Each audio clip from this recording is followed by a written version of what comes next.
A very warm welcome to you. It's a pleasure to have you join us again on Almond Finance and Wealth Reports this week. As you know, your source for latest happening information in the financial sector of the nation's economy. My name is Faith Ugwodi. On this edition of the program, we'll kick off by bringing you the exclusive interview I had with Mr. Wole Oshin, the past chairman of the Nigerian Insurers Association, NIA, and the managing director and chief executive officer of Custodian and Allied Insurance, PLC. In focus would be policy issues as it affects the Nigerian insurance industry. Plus, on Insurance 101 this week, we'll bring you a short report on the 5 compulsory insurance products. These products are made compulsory under the Insurance Act of 2003. We also bring you highlights of the 2014 Power Roundtable put together by Business Day conferences recently at the Radisson Blu Anchorage Hotel, Victoria Island here in Lagos. The theme of the roundtable this year was making the power sector work in the privatized environment. The guest speaker was Mr. Taiwo Okeowo, Deputy Managing Director and Head Investment Banking Division, FBN Capital. As expected, players from within and outside the power sector turned out in their numbers for the roundtable. These are more what we have for you on the lineup this week, so I urge you as always to sit back, relax, and spend this time with us. But all the details are coming to you after this break. Please stay with us.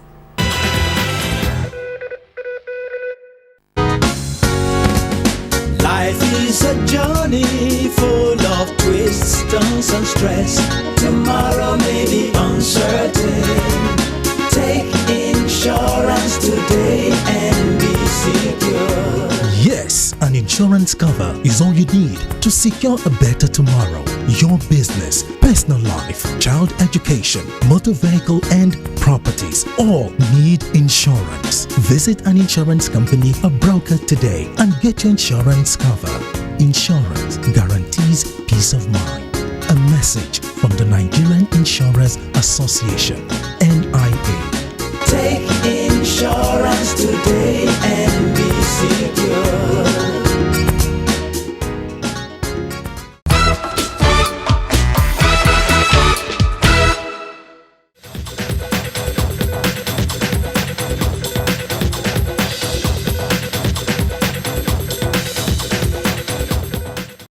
Alright, welcome back. On the set of Almond today, I have the honor and privilege to be hosting Mr. Wole Oshin, who is the past chairman of the Nigerian Insurers Association and also the managing director and chief executive officer of Custodian and Allied Insurance, PLC.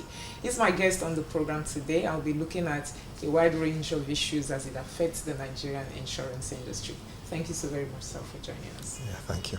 Okay, I'm going to start by asking, insurance penetration is said to be low in Nigeria, no doubt. Yeah. How do you think the penetration can be increased? Well, essentially, I think the issue here is first and foremost recognizing the fact that insurance is never bought and that it is sold. So there has to be some element of compulsion where insurance is concerned. And typically that could come from the banking sector, for instance, in the area of consumer lending. And in which case, once the consumer lending structure in the banking sector is open and people have access to credit, a lot more people who are buying goods will ultimately do some level of insurance. The other way in which the penetration can actually come to pass is for us to amend the regulation so that we can have corporate agents. If you have what I call pipeline sales, where you have a source that has so many potential insureds. Take, for instance, maybe a ShopRite, or you take a game, or you take an association. They control several thousands of potential customers. But the problem we have at the moment right now is the law does not permit corporate agents. So how do you remunerate them? What do you pay? Even with the telcos, we have to go through some detailed process to be able to get the telcos to be a part of the insurance program. So it's once we get around all these areas, I think penetration will be a lot more, because then you'll have a lot more agents and a lot more participants involved in the distribution process of insurance. Okay, would you say that the problem with penetration is with distribution or with the fact that Nigerians don't appreciate insurance? Nobody appreciates insurance anywhere in the world, and that's a reality. And let's first and foremost understand that in the UK, in America, in South Africa, in developed economies, nobody gets up to go and buy insurance. They are mainly debtors. Everybody there, yeah, that is the reality. So there's an element of compulsion. There's a very small element of compulsion. And that is what insurance rides on. And once we understand that, then we should now put in place our own processes that will ride on the back of that aspect. Okay, now moving on, talking about compulsion, I do know that there are some insurances that are compulsory by law. Correct. But enforcement has always been a challenge, and it still is a challenge. Yes. So what do you think, or how do you think that the industry can actually pull resources together and ensure that government on its part enforce some of these laws? Well, I think where it comes to the area of enforcement, I agree with you. That is the challenge, but there's a conflict, and the conflict is the fact that the insurance companies at the moment are expected to enforce. How do you enforce a potential customer? So that's the conflict, and I think that is the challenge that we have at the moment. We will need the assistance of government. We'll need the assistance of the regulator, if it means giving us letters, with the seal of the federal government, to move into premises and environments where they are not complying with the rules. But it won't be on our own letter-headed paper. Definitely, you're not going to go and enforce to somebody saying that you haven't complied.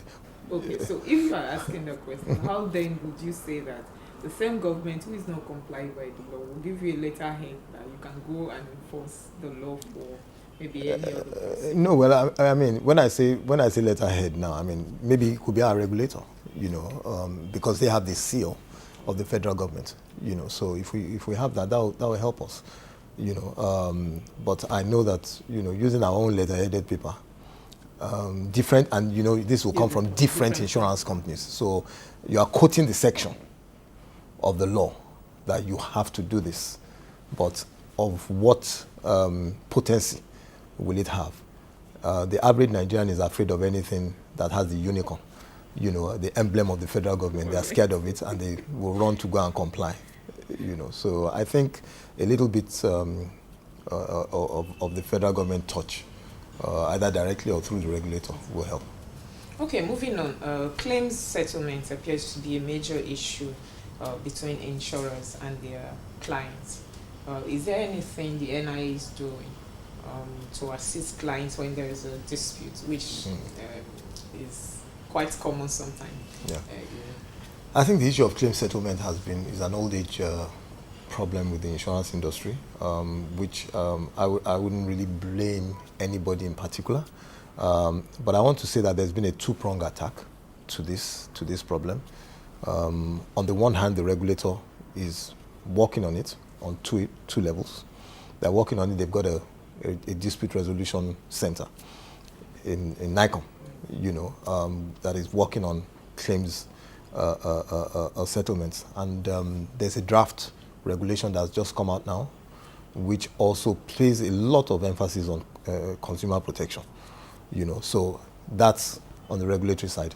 But on our side, the Nigerian Insurance Association, we about 4 years ago thereabout, set up a complaints bureau.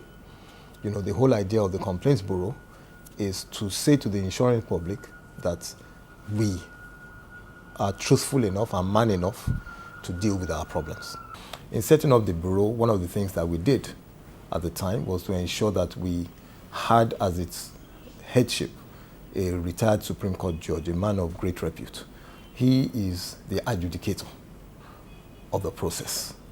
And the association is actually very independent of the process. So you can write directly to the bureau and the date of dispute resolution will be set and you will come there with all your grievances. And we've resolved quite a number of cases through that process. Okay, now, Mr. Oshin, someone has asked me before that why is it that NICOM is setting up complaints bureau, NIA, they also have a complaints bureau, to deal with some of these issues that come with from the insuring public. Now, why do I need to complain before an insurance company will settle my claim anyway, because the only reason why they are in business is to pay claims. Well, it's two ways. You know, insurance sits on law, and it's not all the time that the complaints are genuine, but I must say that there are also very genuine complaints. A lot of it sometimes come out of the results as a result of misunderstanding of how insurance operates. It will surprise you, it will interest you to know that at this point in time there are some people that believe once you pay premium, all risks are covered, and it isn't so. You know, so you do have challenges in some instances, but at the same time there are genuine complaints that need to be dealt with. Now the regulator obviously has its role to play, but we feel that, look, we want the insuring public to know that as an association we will not in any way be on the side of an erring insurance company that is not meeting up with its responsibility. That's why we brought ourselves out and we said, look, let us be the first point of call. If whatever we're doing is not satisfactory to you, there are different layers. You can always report to the regulator, you can always go to court. There's so many dispute resolution avenues that can be put in place.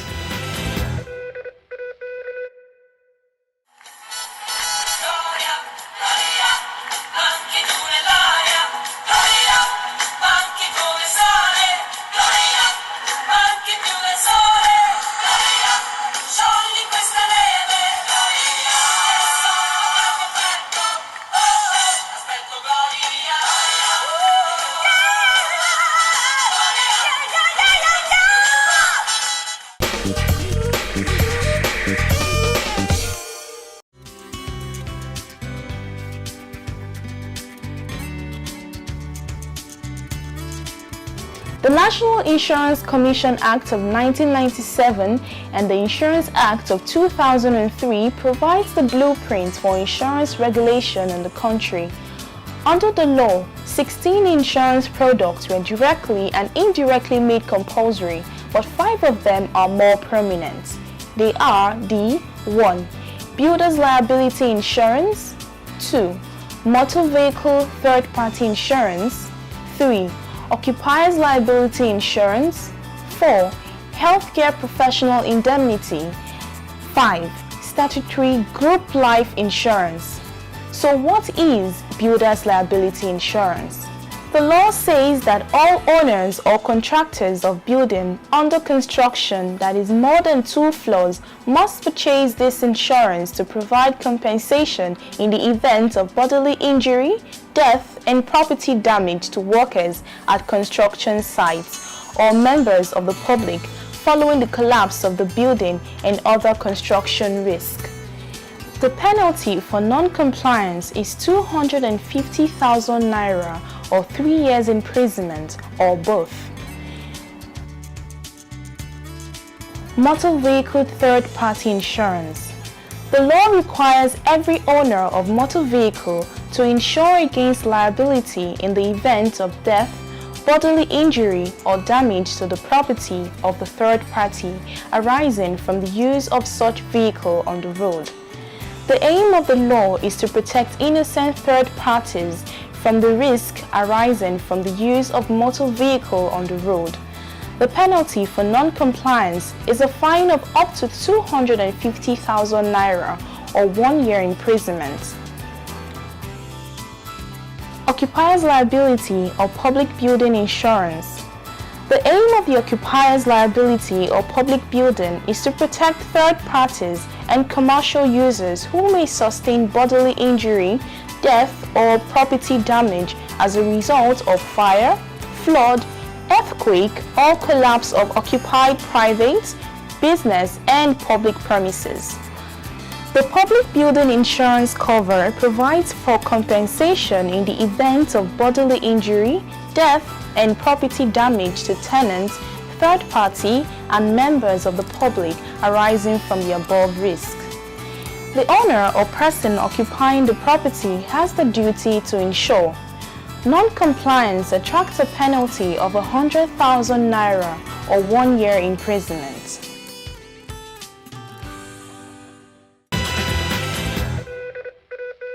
All right, welcome back. Moving on straight, we'll bring you highlights of the 2014 Power Roundtable Conference put together by Business Day Conferences recently at the Radisson Blu Anchorage Hotel, Victoria Island here in Lagos. The theme of the conference this year was making the power sector work in a privatized environment. The guest speaker was Mr. Taiwo Okeowo, Deputy Managing Director and Head Investment Banking Division, FBN Capital Limited. Speaking during the panel discussion, the Director General of the Bureau of Public Enterprises, BPA, Mr. Benjamin Dickey, said that for the very first time there is concerted effort to improve gas supply in the power sector.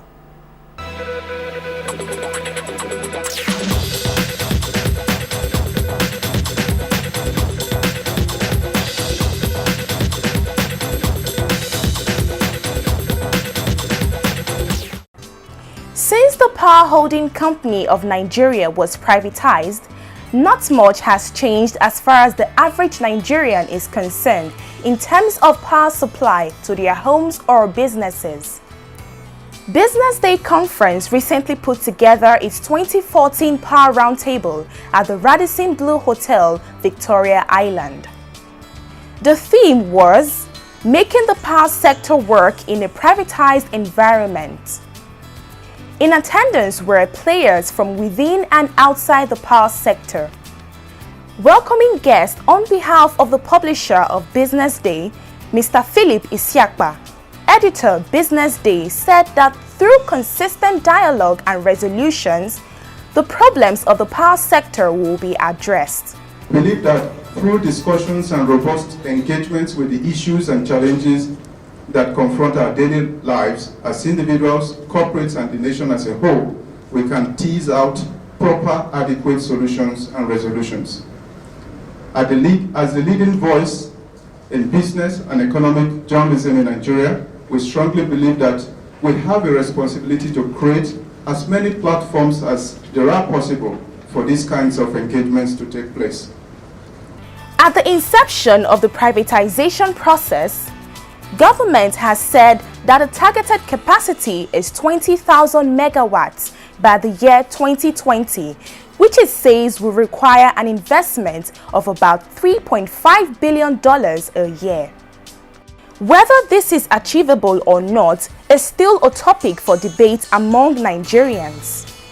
Speaking on the theme of the roundtable, Mr. Taiwo Okeowo, Deputy Managing Director and Head Investments Banking Division, FBN Capital, says that post-privatization challenge still remains transmission.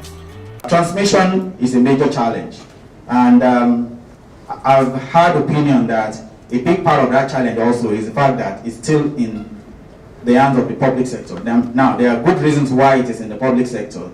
A big part of that is that it's a shared asset.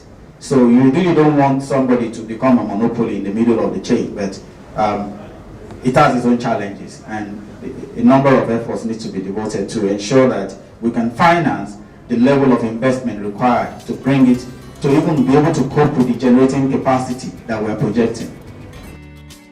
Despite the huge investment in power sector, the total power being generated currently is only slightly above 3,000 megawatts, and only 35% of the population is connected to the national grid.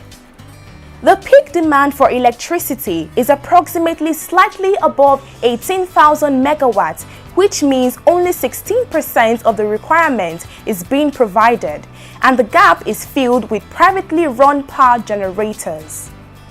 Speaking during the panel session, the Director General of the Bureau for Public Enterprises, Mr. Benjamin Ezra Dickey, said that for the first time, there is a concerted effort to improve gas supply in the power sector.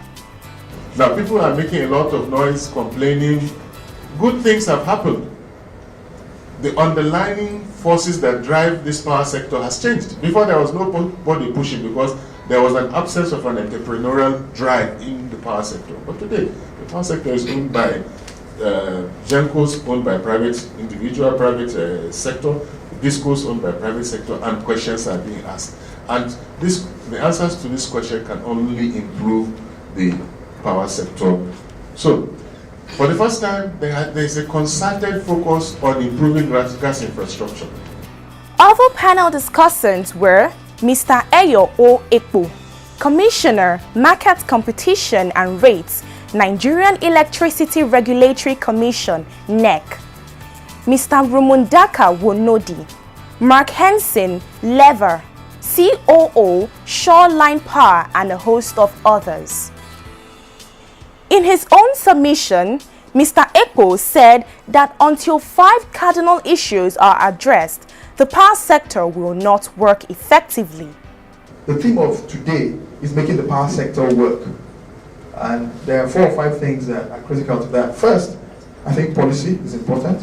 The policy framework against which or in which we will all have to be working. Second, the regulatory environment that seeks to implement that policy. Third, the structure of the market itself, which is the practical application of policy and regulatory precepts, because policymakers do not play markets. They do hopefully the right things that enable markets to be created. Same thing with regulators. Fourth, connected to the market structure, the bankability of the structure itself that we create.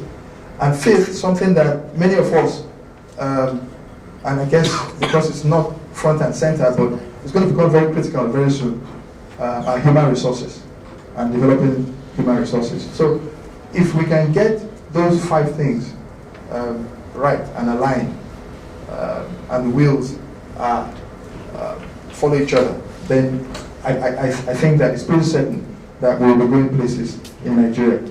The power sector in any country is like a jigsaw.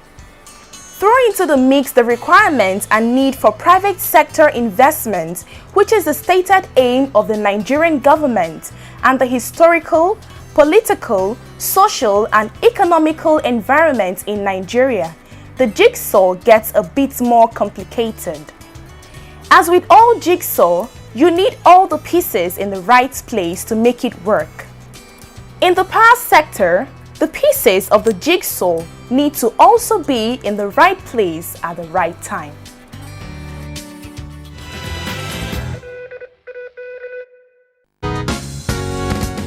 Life is a journey full of twists, turns and stress. Tomorrow may be uncertain. Take insurance today and be secure. Yes, an insurance cover is all you need to secure a better tomorrow. Your business, personal life, child education, motor vehicle, and properties all need insurance. Visit an insurance company or broker today and get your insurance cover. Insurance guarantees peace of mind. A message from the Nigerian Insurers Association, NIA. Take insurance today and be secure. Alright, that's the time on this edition of the program. I do hope you thoroughly enjoyed it. Like I always say here, for comments, questions, observations, do feel free to get in touch with us on 017763981 or 08033357879, or better still send us an email, almond4xx@yahoo.com or almondproduction@gmail.com. You can also visit us on our website, www.almondreports.com. Like us on our Facebook page, Almond Finance and Wealth Reports, and view past episodes of this program on our YouTube channel, Almond Reports TV. Join us every Wednesday by 9:45 a.m. live if you can on Nigeria FM 102.7 for a Pidgin English program called Waiting Insurance They Do Serve. Do keep your diary open for the 2014 Insurance Consumers Forum coming up on the 29th of October in the Rapid Hall Lagoon Restaurant, Victoria Island here in Lagos. We'll be commencing at 10 a.m. My name is Faith Uwode. Until same time, same station next week, when we'll come your way with a fresh package of this program from all of us here. It's goodbye.